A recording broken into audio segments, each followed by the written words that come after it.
Hello everyone, welcome back to the channel. I hope you are doing absolutely great. For today's video, I'm going to show you how to find the PlayStation discounts codes in 2025.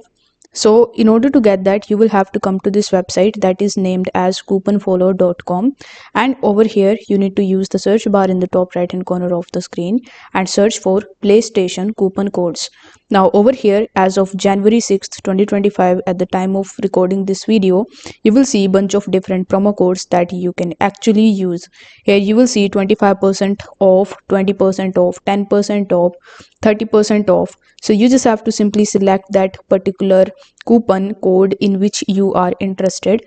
Let's say I want to avail this 20% off coupon code on everything.